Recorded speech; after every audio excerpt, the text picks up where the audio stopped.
الشيطان الرجيم بسم الله الرحمن الرحيم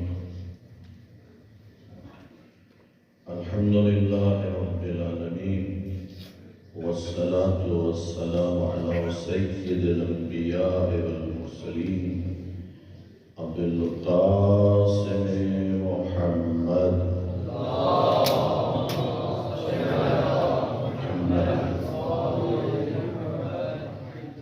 وآله الطيبين الطاهرين المعصومين أما بعد فقد قال الله تعالى في كتاب المجيد بسم الله الرحمن الرحيم من كان يريد العزة فلله العزة جميعا سواء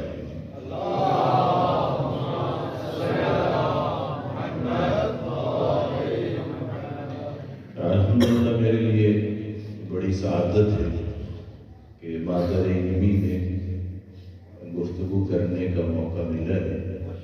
میں اس ادارے کا فارغ التحصیل طالب علم ہوں اور دعا گو اللہ رب العزت سے نبی والے نبی کے صدقے خدا سب کی عزت کو صحت و سلامتی عطا فرمائے اور اس ادارے کو دگنی رات چوگنی ترقی عطا فرمائے۔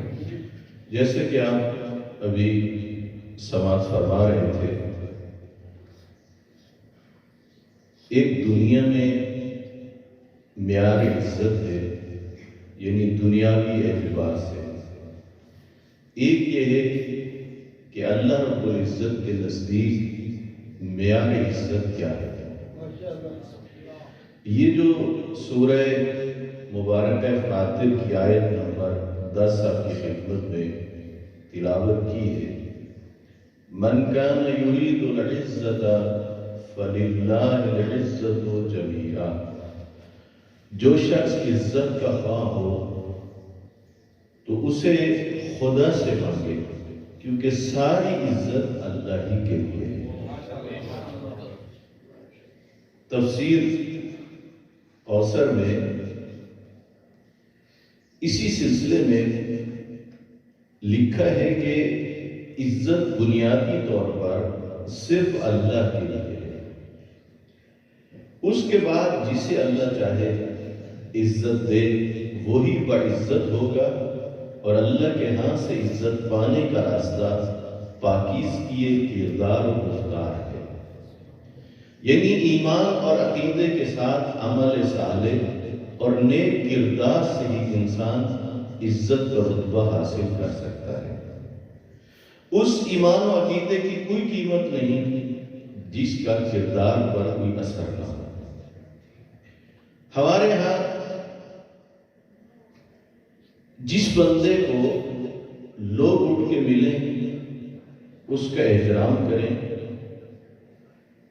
لوگ سمجھتے ہیں کہ یہ معاشرے میں صاحب عزت ہے، حالانکہ کبھی غور و فکر نہیں کیا کہ جو لوگ اسے اٹھ کے مل رہے ہیں اس کی وجہ کیا ہے۔ بعض دفعہ آپ نے غور کیا ہوگا لوگوں کو لالچ ہوتا ہے کسی سے، یا بعض دفعہ یہ بھی ہوتا ہے کہ انسان شریر ہوتا ہے، طاقتور ہوتا ہے، اور شریف آدمی اس سے اس کے شر سے بچنے کے لیے بظاہر اسے عزت دیتا ہے۔ لوگ سمجھتے ہیں کہ مختلف الفاظ میں ہمارے معاشرے میں ہے، چودھری صاحب، میاں صاحب، ملک صاحب، یہ لفظ جب استعمال ہوتے ہیں تو گویا میں معاشرے میں صاحب عزت ہوں۔ ہاں دنیاوی اعتبار سے تو معاملہ کچھ اسی طرح ہے، لیکن اللہ رب العزت کے ہاں معاملہ کچھ اور ہے۔ اس کو سرکار دو عالم صلی اللہ علیہ وآلہ وسلم نے یوں ارشاد فرمایا، ان اللہ یقول کل یوم انا ربکم العزیز فمن اراد عز الدارین فلیطع العزیز۔ حضور سرور کائنات فرما رہے ہیں، اللہ ہر روز ارشاد فرماتا ہے کہ میں تمہارا صاحب عزت رب ہوں، تم میں سے جو بھی دنیا اور آخرت کی عزت چاہتا ہے اس کے لیے ایک ہی راستہ ہے، اور اس راستے کا نام ہے اپنے رب کی اطاعت۔ یعنی اگر ایک انسان رب کی اطاعت نہیں کرتا تو وہ لوگوں کے ہاں تو شاید عزت والا شمار ہو، لیکن اللہ اور اللہ کے رسول اور ائمہ اہل بیت علیہ السلام کے نزدیک وہ صاحب عزت نہیں قرار پاتا۔ وصی پیغمبر حضرت امام علی علیہ السلام نے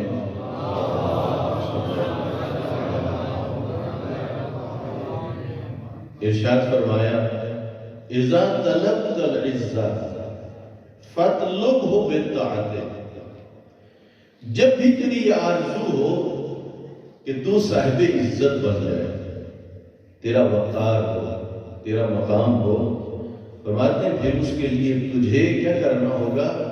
فاطلبه بالطاعت، تم اللہ کی اطاعت میں آ جاؤ تو اللہ تمہیں صاحب عزت بنا دے گا۔ اور پھر مولا نے فرمایا لا عزت کا طاعت، اور وہ جو اطاعت کے نتیجے میں عزت ملتی ہے اس عزت جیسی کوئی عزت نہیں ہو سکتی۔ یہاں پر روز محشر یہ روشن ہوگا کہ صاحب عزت کون ہے۔ دنیا میں کچھ طرح کے معاملات ہیں اور آخرت کے معاملات کچھ اور طرح ہیں، اور اصل جو بات روشن ہوگی وہ روز قیامت روشن ہوگی۔ جہاں میں ایک سوالی انداز میں ایک بات اٹھاتا ہوں تاکہ یہ مطلب زیادہ سمجھ میں آ جائے گا، کیا یہی معیار عزت ہو کہ سب لوگ احترام کی نگاہ سے دیکھیں گے؟ یعنی اگر ہم یوں سمجھیں کہ عزت اسی صورت میں ہوتی ہے جو بھی ملے وہ احترام کی نگاہ سے دیکھے، جو بھی ملے وہ اٹھ کے کھڑا ہو جائے۔ اگر اسی چیز کو معیار عزت سمجھتے ہو تو پھر آئیے انبیاء علیہ السلام کی زندگیوں کا مطالعہ کیجیے۔ کیا ہر کسی نے اللہ کے معصوم نمائندوں کو یوں احترام کی نگاہ سے دیکھا؟ کیا وہ اللہ کے معصوم نمائندوں کی آمد میں اٹھ کے کھڑے ہو جاتے تھے؟ نہیں۔ اگر آپ انبیاء علیہ السلام کی زندگیوں کا مطالعہ کریں تو آپ کو اندازہ ہوگا جناب ابراہیم کے لیے کیا مشکلات تھی، جناب موسیٰ کے لیے کیا مشکلات تھی، ابو لہب اور ابو جہل اور اس قسم کے لوگوں کے سرکار دو عالم کے ساتھ کیا رویہ تھے۔ کیا وہ سرکار دو عالم کے احترام میں کھڑے ہوتے تھے؟ نہیں۔ اصل میں یوں ہے، اللہ اپنے معصوم نمائندوں کو اپنی طرف سے کچھ ذمہ داریاں دیتا ہے۔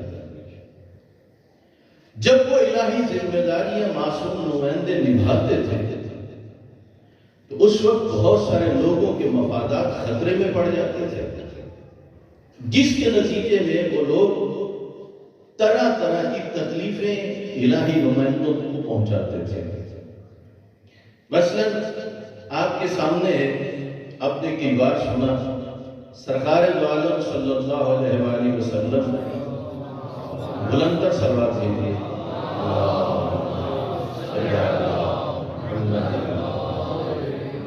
آپ سجدے میں ہیں اور حیوان کی اوجری آپ کی پشت پہ ڈالی گئی، جس راستے سے آپ جا رہے ہیں کانٹے دار درخت کی شاخیں کاٹ کے وہاں پر رکھی جاتی ہے، اور قرآن گواہ ہے کبھی مجنون اور ساحر کے لفظ استعمال کیے جاتے ہیں۔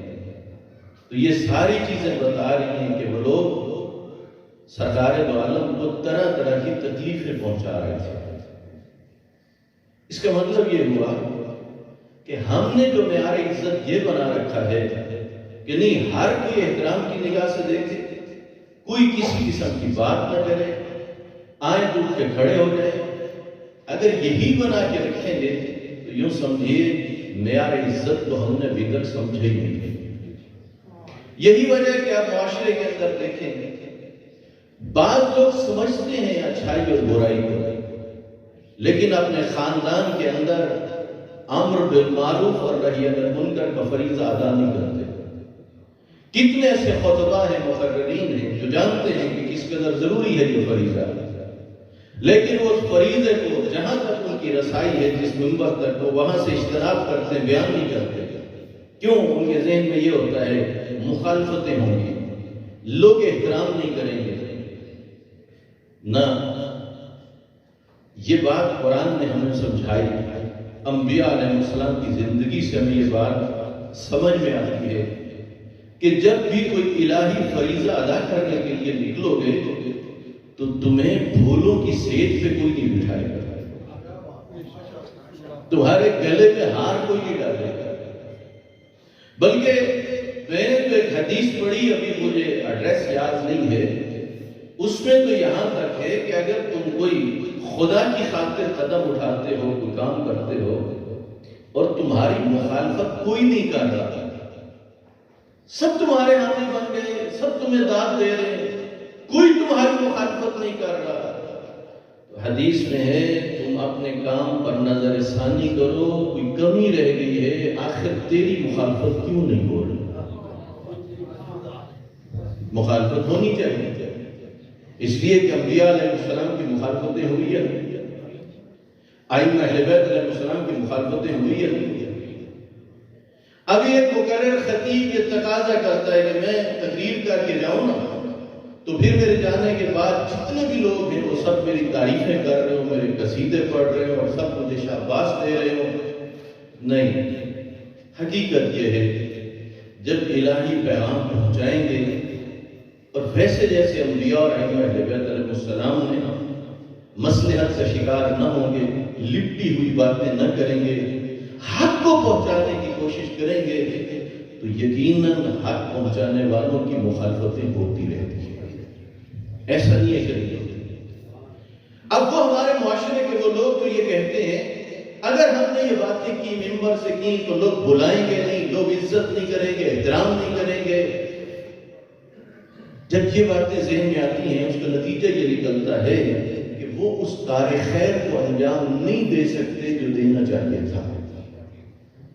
یعنی ایک ضروری نہیں ہے کہ طالب دین ہو، خاندان کا بزرگ ہے، بلاخر اپنے خاندان کے اندر وہ نہیں دیکھ سکتا شادیوں کے اندر کون سی ایسی مشکلات ہیں، کون سی بدعتیں ہیں جو ہمارے معاشرے کے اندر پیدا ہو چکی ہیں، سامنے ہوتی سب کچھ چیزیں، لیکن محض اس لیے حتیٰ کہ یہ ہوتا ہے کہ اگر کوئی کسی مسجد کی خدمت کر رہا ہے، عزا خانے کی خدمت کر رہا ہے، مدرسے کی خدمت کر رہا ہے، دینی معاملات کے لیے آگے بڑھ رہا ہے، اور پھر لوگوں نے اس کے اوپر مختلف طرح کے تیر چلائے اور مخالفتیں کی اور اعتراضات ہوئے، تو اپنے خاندان والے بھی اسے کہتے ہیں کہ تمہاری تو کوئی عزت ہی نہیں رہی، تمہیں تو کوئی سلام ہی نہیں کرتا، تم گھروں پہ بیٹھ جاؤ، کیا ضرورت ہے، اور لوگ نہیں پڑے جو دین کے کام کر سکتے ہیں۔ نتیجہ یہ نکلتا ہے کہ وہ بھی ذہن میں بٹھا لیتا ہے کہ ہاں مجھے کوئی عزت تو نہیں دے رہا، ہر کوئی اعتراض کر رہا ہے، ہر کوئی تنقید کر رہا ہے، وہ بھی پیچھے ہٹ جاتا ہے۔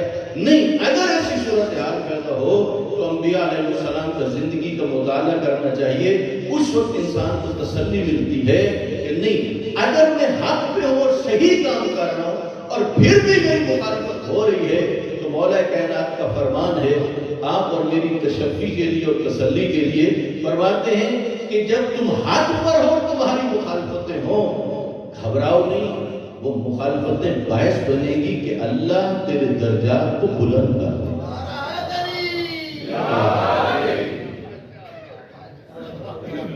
اس لیے معیار عزت یہ نہ سمجھیے کہ ہر کوئی آپ کی تعریف کرے، معیار عزت یہ نہ سمجھیے کہ ہر کوئی آپ کا احترام کی نگاہ سے دیکھ سکے۔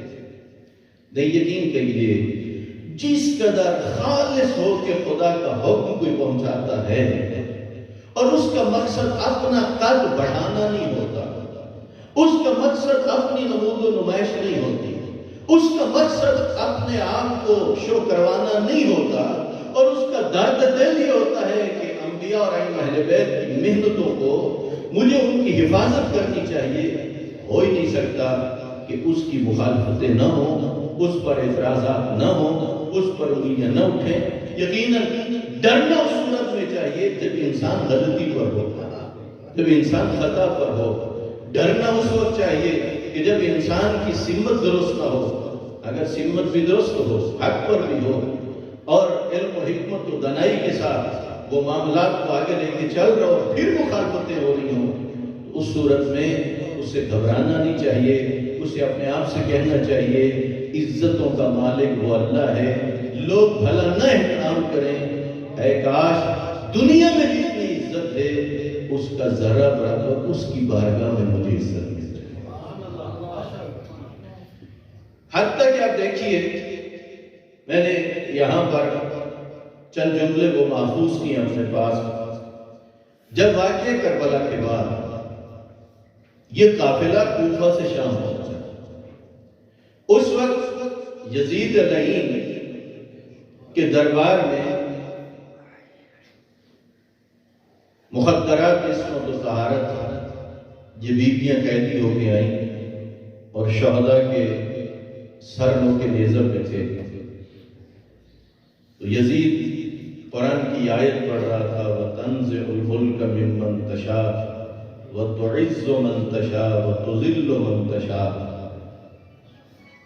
یہ بتلانا چاہتا تھا کہ اس وقت میرے پاس جو اقتدار ہے، حکومت ہے، بادشاہت ہے، یہ ایک طرح کی عزت ہے، اور اہل بیت پیغمبر کا یوں قیدی ہو کے آنا اسے سمجھ رہا تھا کہ یہ ایک طرح کی ذلت ہے۔ لیکن اس وقت میری آقا ذاتی نے اپنے بابا کے لہجے میں ایک خطبہ دیا، اور معلوم ہے اس خطبے میں تفصیلی خطبہ ہے اور آپ وہ خطبہ ضرور پڑھیے۔ بی بی نے اس آیت کی تلاوت کی، وَلَا يَحْسَبَنَّ الَّذِينَ كَفَرُوا أَنَّمَا نُمْلِي لَهُمْ خَيْرٌ لِأَنفُسِهِمْ إِنَّمَا نُمْلِي لَهُمْ لِيَزْدَادُوا إِثْمًا وَلَهُمْ عَذَابٌ مُهِينٌ۔ سورہ آل عمران کی آیت نمبر 178 ہے۔ وہ لوگ گمان نہ کریں جنہوں نے کفر کیا ہے، انہیں جو ہم ڈھیل دے رہے ہیں وہ اسے اپنے حق میں بھلائی نہ سمجھیں۔ یعنی خدا فرما رہا ہے جو مسلسل ظلم کر رہے ہیں، جو مسلسل گناہ کر رہے ہیں اور خدا انہیں ڈھیل دے رہا ہے، وہ اس سے یہ نہ سمجھیں کہ ان کے لیے کوئی بھلائی ہے، بلکہ کہ انما نملی لہم، یہ انہیں ڈھیل اس لیے دی جا رہی ہے تاکہ ان کے گناہ میں اضافہ ہو اور ان کے لیے دردناک عذاب ہو۔ میری آقا ذاتی نے اس بھرے دربار میں، جہاں پر بہت سارے ممالک کے سفیر بھی موجود ہیں، بڑے بڑے لوگ موجود تھے، وہاں پر بی بی نے اس حقیقت کو روشن کیا، کرسی اقتدار پہ بیٹھنا عزت نہیں ہے، ایک بڑے خطے کا حکمران بن جانا عزت نہیں ہے۔ یہ تو اللہ رب العزت ظالموں کو ڈھیل دیتا ہے۔ اصل میں آئے عزت کیا ہے کہ آیا تم خدا کی اطاعت میں ہو یا نہیں، رسول خدا کی اطاعت میں ہو یا نہیں، ائمہ اہل بیت علیہ السلام کی اطاعت میں ہو یا نہیں۔ یہی وجہ ہے کہ میری آقا ذاتی نے یزید کو بھرے دربار پہ رسوا کیا اور اسے اور پورے اہل دربار پہ اس حقیقت کو روشن کر دیا کہ معیار عزت اطاعت الہی ہے، حکومت اور اقتدار نہیں ہے۔ ایک حدیث میں ہے کہ جب کوئی انسان کسی گناہ کا ارتکاب کرتا ہے تو اللہ رب العزت اسے کسی مصیبت میں ڈال دیتا ہے۔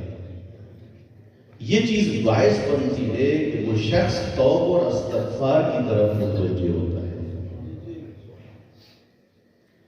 اور بعض لوگ ایسے ہوتے ہیں جب وہ گناہ کرتے ہیں اللہ انہیں مصیبت میں نہیں ڈالتا، خدا ان کی نعمتوں میں اور اضافہ کر دیتا ہے۔ کس لیے؟ تاکہ وہ لوگ توبہ کو بھول جائیں، استغفار کو بھول جائیں۔ اب دیکھیے کتنے ایسے لوگ ہیں نماز کے پابند نہیں ہیں، روزے کے پابند نہیں ہیں، مستطیع ہوئے حج واجب ہوئی حج ادا نہیں کیا، لیکن وہ اپنی جگہ کیا سمجھتے ہیں؟ وہ کہتے نہیں اللہ ہمارے اوپر بڑا راضی ہے اور ہم بڑے عزت والے ہیں اور ہمارے پاس کسی طرح کی کمی نہیں ہے۔ یعنی در حقیقت وہ لوگ دھوکے میں چلے گئے۔ بڑی سادہ سی مثال ہے، کوئی بھی کسی ملازم کو جب اپنے کاروبار کے لیے رکھتا ہے، وہ نوکر اور ملازم اگر اپنے مالک کا اپنے آقا کا کہنا نہ مانے تو کیا خیال ہے وہ آقا اور مولا اس پہ راضی رہے گا یا اس پہ ناراض ہوگا؟ یقیناً وہ اس سے کیا ہوگا؟ زمیندار ہے نا، وہ اپنے پاس ایک ملازم رکھ لے، تو نے اتنی بھینسوں کی خدمت کرنی ہے، چارہ ڈالنا ہے، پانی انہیں پلانا ہے، اور وہ پرواہ بھی نہ کرے تو وہ کبھی اس سے خوش نہیں ہوگا، وہ یقیناً اس سے ناراض ہوگا۔ کس قدر انسان دھوکے میں ہے۔ خدا کہہ رہا ہے نماز پڑھو اور وہ پرواہ نہیں کر رہا نماز کی۔ خدا کہہ رہا ہے روزہ رکھو اور وہ پرواہ نہیں کر رہا۔ خدا کے دیگر احکام ہے وہ پرواہ نہیں کر رہا۔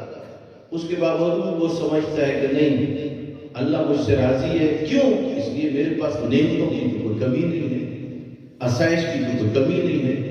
یعنی در حقیقت وہ انسان دھوکے میں جا چکا ہے اور اس دھوکے کی طرف وہ متوجہ نہیں ہو رہا، اور وہ یہ سمجھ رہا ہے کہ مسلسل چونکہ لوگ مجھے ملک صاحب، چودھری صاحب کسی نہ کسی عنوان سے یاد کر رہے ہیں، لوگوں کا آنا جانا بھی ہے، کوئی گھر میں مشکل بھی نہیں ہے اور مال بھی ہے اور سب کچھ ہے، جس کی وجہ سے وہ سمجھتے ہیں کہ ہم صاحب عزت ہیں۔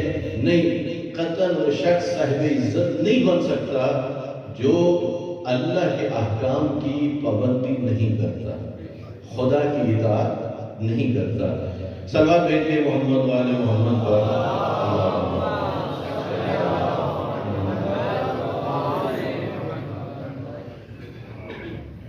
خدا نے سورہ حجرات میں ارشاد فرمایا یا ایھا الناس انا خلقناکم من ذکر و انثی وجعلناکم شعوبا وقبائل لتعارفوا۔ اے لوگوں، ہم نے تمہیں مرد و عورت سے پیدا کیا اور پھر تمہیں قبائل اور گروہوں میں، قوموں میں تقسیم کیا۔ مقصد اتنا تھا کہ تم پہچانے جا سکو، تمہارا تعارف ہو سکے۔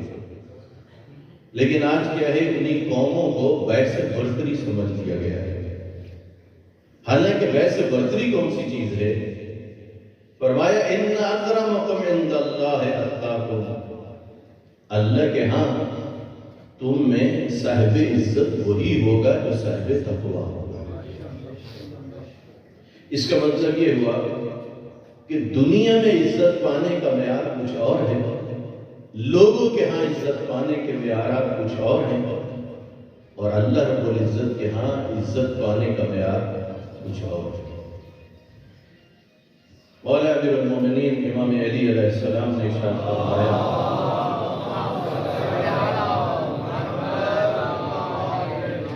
من اراد الغنا بلا مال والعز بلا عشیرت،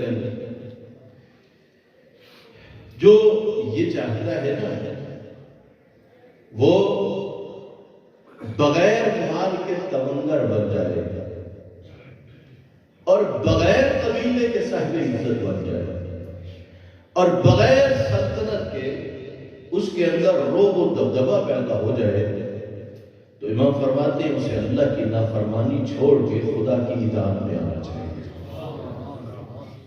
یعنی اطاعت خداوندی ایسی چیز ہے کہ جس کے ذریعے اس انسان کو جو کچھ وہ مختلف ذرائع سے چاہتا ہے، اطاعت خدا کرنے میں وہ سب کچھ اسے مل جائے گا۔ یہاں پر حضرت امام حسین علیہ السلام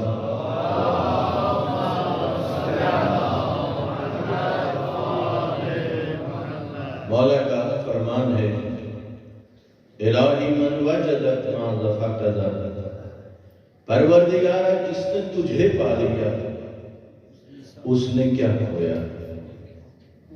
کیا مطلب؟ یعنی بظاہر اگر کچھ بھی نہ رہے اور وہ ذات ہو تو سمجھ لو تیرے پاس سب کچھ ہے، اور جس نے تجھے کھو دیا اس نے کیا پایا۔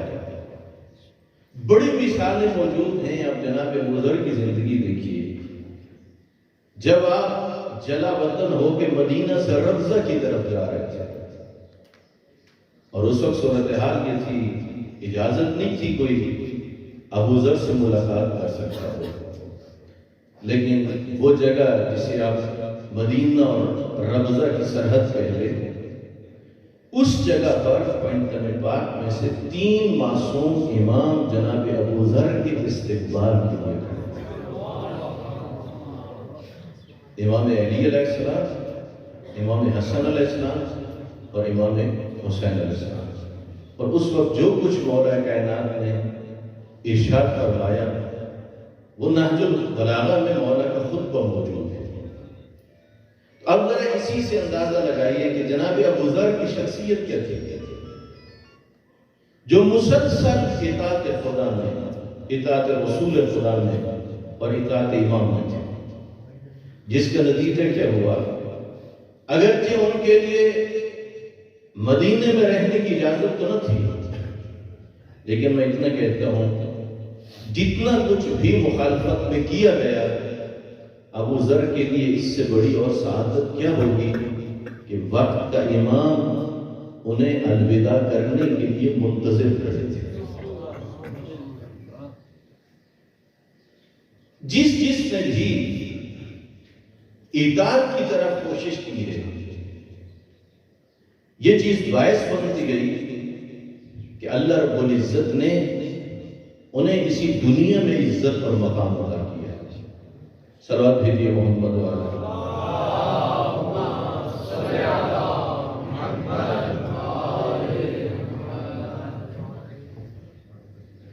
جی بسم اللہ، تشریف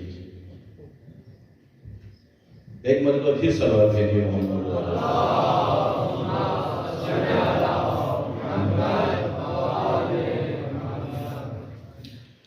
اب اسی موضوع کو ذرا سمیٹنا چاہتا ہوں اور ٹائم بھی قریب ہو گیا۔ یقیناً آپ اور میں، ہم میں سے ہر ایک کی یہ خواہش ہوگی کہ ہم صاحب عزت بنے، کوئی بھی ایسا نہیں ہے جو نہ چاہتا ہو۔ اس کے لیے آپ اور مجھے کیا کرنا پڑے گا؟ ایک ہی راستہ ہے اور اس راستے کا نام ہے اطاعت۔ جب اطاعت کی بات آتی ہے تو اللہ رب العزت نے فرمایا اطیعوا اللہ واطیعوا الرسول واولی الامر منکم، تمہیں اللہ کی اطاعت کرنی ہے، اللہ کے رسول کی اطاعت کرنی ہے اور اولو الامر کی اطاعت کرنی ہے۔ جناب جابر بن عبداللہ انصاری نے پوچھ لیا، یا رسول اللہ عرفنا اللہ و رسولہ، ہم نے اللہ اور اللہ کے رسول کو تو پہچانا، ذرا اتنی بھی وضاحت کر دیں کہ اولو الامر کون ہے؟ تو آپ نے فرمایا مولا کائنات حضرت امام علی علیہ السلام سے لے کر حضرت امام زمان علیہ السلام تک آپ نے فرمایا کہ 12 میرے جانشین ہیں اور یہی اولو الامر ہیں، اور ان کی اطاعت جو ہے وہ اللہ نے واجب قرار دی ہے۔ اس وقت صورتحال کیا ہے؟ اگر آپ دیکھیں صورتحال یہ بن چکی ہے کہ جن ہستیوں سے دعوی محبت کیا جاتا ہے، ان ہستیوں کی اطاعت کے معاملے میں دعوی محبت رکھنے والے بہت پیچھے رہ چکے ہیں۔ پورے ملک میں الحمدللہ یہ سیمینار اور اس قسم کے پروگرام ہو رہے ہیں۔ آپ میں سے بہت سارے لوگ ہیں جو سال میں خود بھی پروگرام کرواتے ہیں، کوئی عشرہ کوئی خمسہ۔ یقیناً مختلف جگہوں پہ جب جانے کا موقع ملتا ہے اور مومنین بتاتے ہیں تو دل کو بڑی خوشی ہوتی ہے کہ ماشاءاللہ، اور بعض دوست بتاتے ہیں کہ ہم علم علماء دوست ہیں اور علماء کو بلاتے ہیں اور پروگرام رکھواتے ہیں۔ میں آخر میں اتنا عرض کرنا چاہتا ہوں، ان سے میری بات نہیں ہے جو علم علماء دوست نہیں ہیں، میں ان کی خدمت میں عرض کرنا چاہتا ہوں جو علم علماء دوست ہیں۔ آپ کا خمسہ عشرہ مختلف پروگرام رکھوانا یقیناً یہ بہت اچھا کام ہے اور بڑا اہم قدم ہے۔ حد تک یہ ہوتا ہے کہ جب آپ پورا دن آپ علماء کے خطابات سنتے ہیں، ظاہر بعض خطابات ایسے ہوتے ہیں جو آپ کا دل اور دماغ انہیں بڑا قبول کرتا ہے اور اس کے اثرات بھی ہوتے ہیں، جس کی وجہ سے بعد میں بندہ کہتا بھی ہے کہ فلاں عالم کا خطاب بہت اچھا تھا۔ اب بھی آپ مختلف جگہوں سے تشریف لائے اور شام تک یہ سلسلہ جاری رہے گا۔ سب کی خدمت میں ایک ہی گزارش کرنی ہے، وہ عالم کے جس کا خطاب آپ کے دل و دماغ کو لگے اور آپ قبول کریں، تو اتنی ضرور کوشش کرنی ہے جو کچھ آپ کا دل اور دماغ قبول کرتا ہے اسے اپنانے کی بھی کوشش کریں۔ اس کے بعد میں نے کیوں کہی ہے اس کی وجہ بتا دوں۔ اس کی وجہ یہ ہے، علم علماء دوست اگر آپ سروے کر لیں تو وہ دو طرح کے، ایک وہ طبقہ ہے کہ جو علم علماء دوست تو ہے، بلاتے ہیں، خرچ کرتے ہیں، پروگرام رکھواتے ہیں، خود بھی سنتے ہیں، لیکن اگر دیکھیں تو وہ سب کچھ اپنانے کے لیے تیار نہیں ہے۔ یعنی ان کے پروگراموں سے تو پتہ چلتا ہے کہ یہ علماء دوست ہیں، لیکن عمل سے نظر نہیں آتا۔ ہمارا مقصد یہ پروگرام نہیں ہے، مقصد اور ہدف جو ہے وہ اطاعت الہی ہے۔ ہدف اور مقصد کیا ہے کہ ہم نے یہ دیکھنا ہے کہ خدا ہم سے کیا چاہتا ہے، رسول خدا کیا چاہتے ہیں، اہل بیت علیہ السلام کیا چاہتے ہیں۔ یہ اصل ہدف ہے، یہ اصل مقصد ہے۔ یہ پروگرام در حقیقت اس ہدف اور مقصد تک پہنچنے کا ذریعہ ہے۔ خدا سے دعا ہے پروردگار عالم ہمیں ان پروگراموں کے ذریعے اپنے ہدف کو پانے کی توفیق عطا فرمائے۔ والسلام علیکم۔